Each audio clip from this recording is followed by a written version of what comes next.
அன்பார்ந்த நூல் நிலையம் வலையொலி நண்பர்களே வணக்கம். தவம் என்பது தனியாக தனிமையில் செய்வது. வழிபாட்டில் தனி வழிபாடும் உண்டு, கூட்டு வழிபாடும் உண்டு. அதைப்போல வியாபாரத்தில் தனி வியாபாரமும் உண்டு, கூட்டு வியாபாரமும் உண்டு. சோற்றில் தனிச்சோறு, கூட்டாஞ்சோறு உண்டு. குடும்பத்தில் கூட்டு குடும்பமும் உண்டு, தனி குடித்தனமும் உண்டு. எதுவும் தவறில்லை. அவரவர்கள் வசதிக்காக, வாய்ப்புக்காக, வேலைகளுக்காக பிரிவினை தவறல்ல.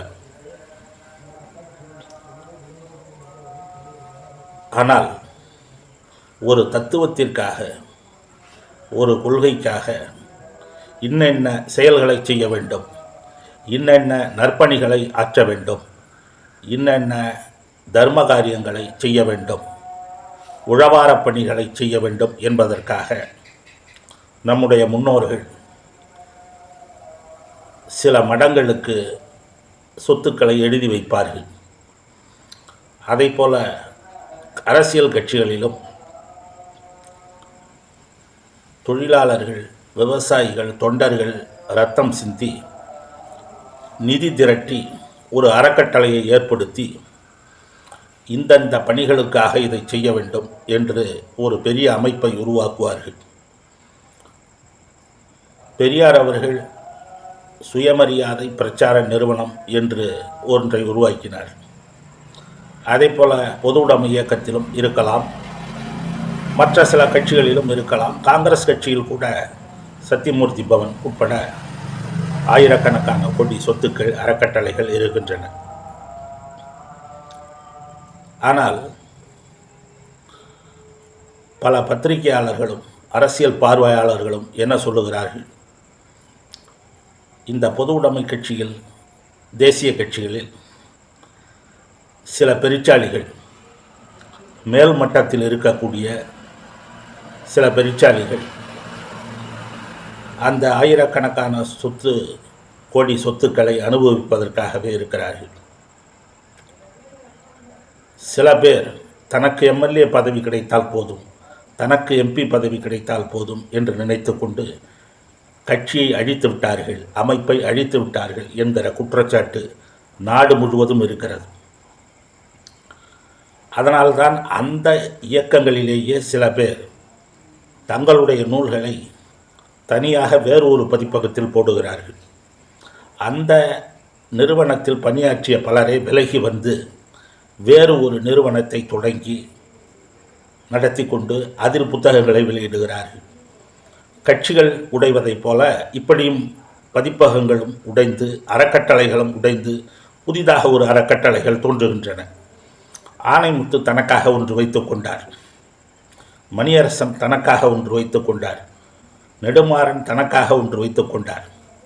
இந்த அமைப்புகளில் ஏதோ பிரச்சனை இருக்கிறது. இல்லை என்றால் தா பாண்டியன் தன்னுடைய புத்தகங்களை தனியாக ஒரு பதிப்பகத்தில் வெளியிட வேண்டிய அவசியம் ஏன் வந்தது? ஜீவா முழக்கம் என்று தனியாக ஒரு பத்திரிகை நடத்த வேண்டிய அவசியம் ஏன் வந்தது? ஜீவா பாரதி தனக்காக ஒரு பதிப்பகத்தை நடத்த வேண்டிய சூழல் ஏன் ஏற்பட்டது? சிகரம் செந்தில்நாதன் தன்னுடைய புத்தகங்களை தான் நம்புகிற தத்துவத்திற்கு வெளியே ஒரு நிறுவனத்திடம் கொடுக்க வேண்டிய அவசியம் ஏன் வந்தது? ஆக இந்த பகாசுர நிறுவனங்களில் ஏதோ சில பெருச்சாளிகள் இருக்கின்றன, ஏதோ சில சுயநலவாதிகள் இருக்கிறார்கள். அந்த கோளாறுகளை கண்டுபிடித்து சரி செய்யவில்லை என்றால் அந்த நிறுவனங்களால் மிகப்பெரிய பயன் இருக்காது. இதனால்தான் சொன்னார் தி.ஜ. ரங்கநாதன் அவர்கள், குடிசை தொழில் போல, குருவி கூடு போல,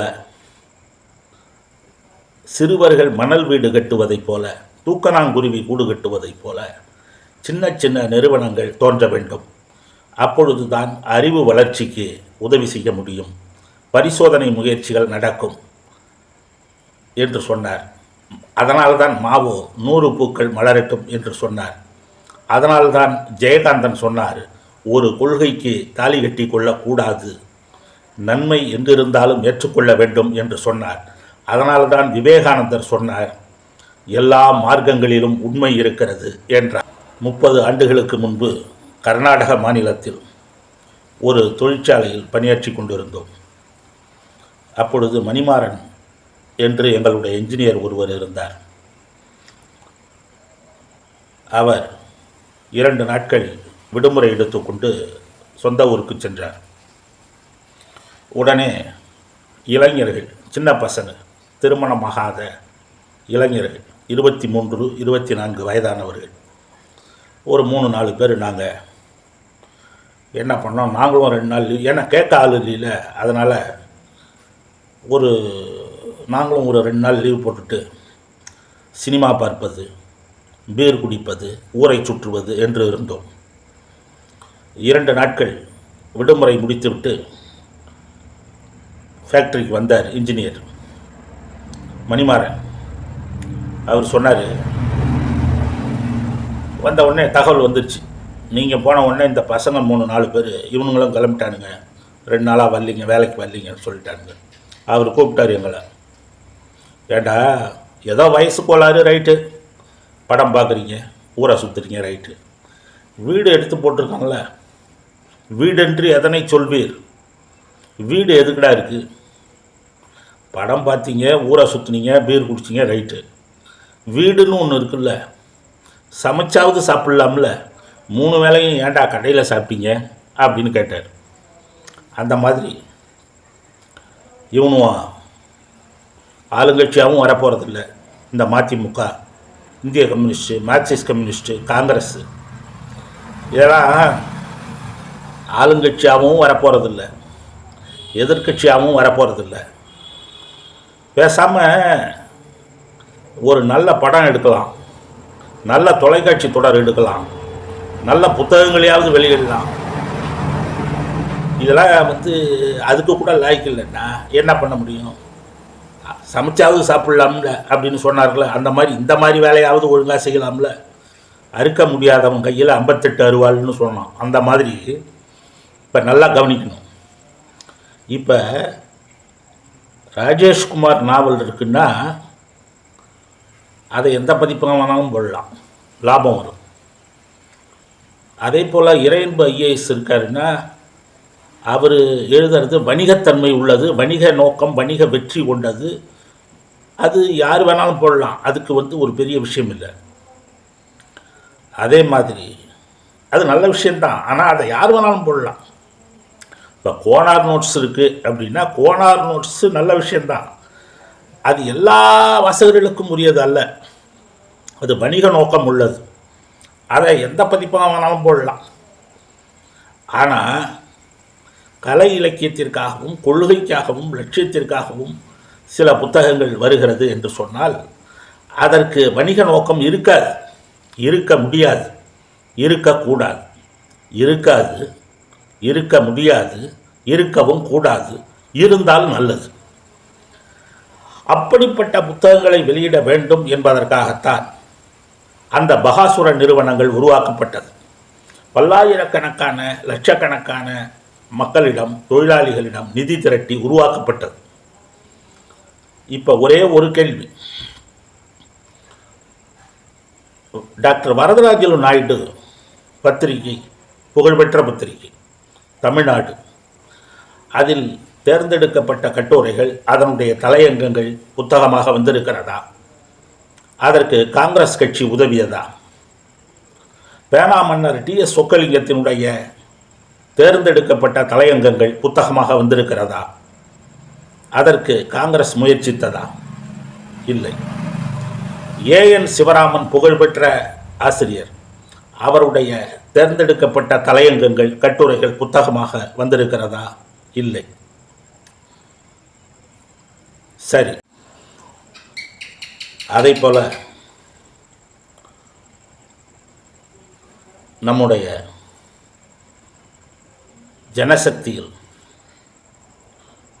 ஏஎம் கோபு என்பவர் புகழ்பெற்ற தொழிற்சங்க தலைவர், கலைஞர் போன்ற பெரிய தலைவர்களே அவரை பாராட்டி பேசியிருக்கிறார்கள்.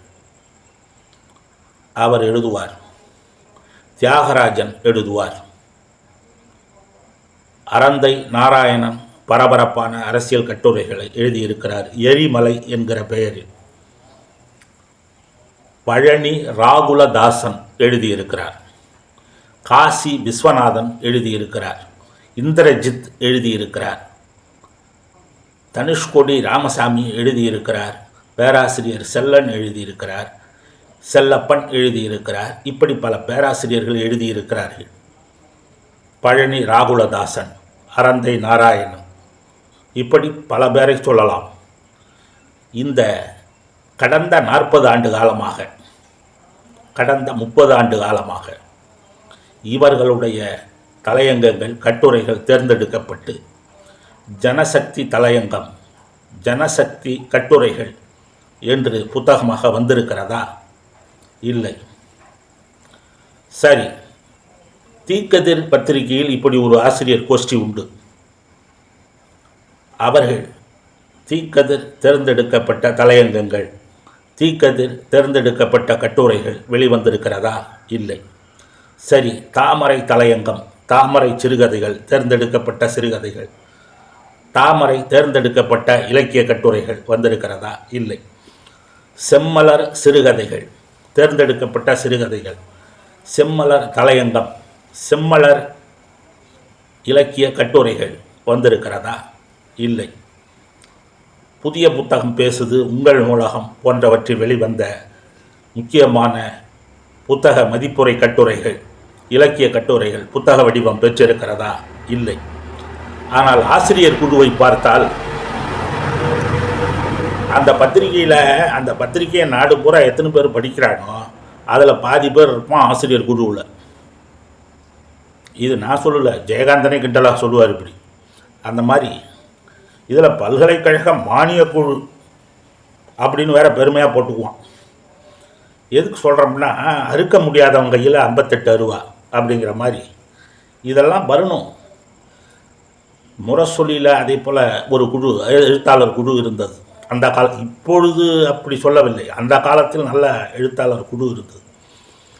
அதே போல் சங்கொலி பத்திரிகையில் அந்த காலத்தில் நல்ல எழுத்தாளர் குழு இருந்தது. அதெல்லாம் புத்தகமாக வரவில்லை. சரி, அது போகட்டும். இவர்கள் நாம் மதிக்கக்கூடிய பகாசுர நிறுவனங்கள், இவர்கள் வணிக நோக்கம் இல்லாதவர்கள். இப்படிப்பட்ட புத்தகங்கள் வர வேண்டும் என்பதற்காகத்தான் காங்கிரஸ் கட்சியிலும் கம்யூனிஸ்ட் கட்சியிலும் அந்த மாபெரும் அறக்கட்டளைகள் உருவாக்கப்பட்டு நிறுவனங்கள் உருவாக்கப்பட்டன. ஆனால் இவையெல்லாம் ஏன் வரவில்லை என்று தெரியவில்லை. அதனால்தான் ஜனநாயகம் என்பது இருக்க வேண்டும். குருவிக்கூடு போல சின்னஞ்சிறு பதிப்பகங்கள் இருக்க வேண்டும். சிறிய சிறிய இயக்கங்கள் நடைபெற வேண்டும். எல்லோரும் இந்நாட்டு மன்னராக இருக்க வேண்டும். ஜனநாயகம் இருக்க வேண்டும் என்று சொல்லுவது அதனால்தான். இனிமேலாவது இப்படிப்பட்ட பகாசுர நிறுவனங்கள் தங்களை மாற்றிக்கொள்ள வேண்டும், திருத்திக் கொள்ள வேண்டும். நல்ல கூட்டு முயற்சி. இதழ் தொகுப்பு என்பது மிக முக்கியமானது. சங்க இலக்கியம் என்பது ஒரு தொகை நூல். அதை போல 4000 திவ்ய பிரபந்தம் என்பதும் சைவ திருமுறைகள் என்பதும் தொகுப்புதான். அதை போல கலைஞன் பதிப்பகம் இதழ் தொகுப்புகளை வெளியிட்டு இருக்கிறது. சந்தியா பதிப்பகம் இதழ் தொகுப்புகளை வெளியிட்டு இருக்கிறது. பல்வேறு நல்ல பத்திரிகைகளுடைய தொகுப்புகளை வெளியிட்டு இருக்கிறது. அதை போல கூட்டு வழிபாடு என்பதைப் போல, கூட்டுறவு நிறுவனம் என்பதைப் போல இவர்கள் இப்படிப்பட்ட நல்ல நூல்களை கொண்டு வர வேண்டும். ஜனசக்தி கட்டுரைகள், செம்மலர் சிறுகதைகள், தாமரை சிறுகதைகள், தீக்கதிர் கட்டுரைகள், தலையங்கங்கள், வரதராஜலு நாயுடு, பேனா மன்னர், டி.எஸ். சொக்கலிங்கம், ஏ.என். சிவராமன் தலையங்கங்கள், இப்படிப்பட்ட புத்தகங்கள் எல்லாம் வர வேண்டும். இது வாசகர்களின் எதிர்பார்ப்பு. நன்றி, வணக்கம்.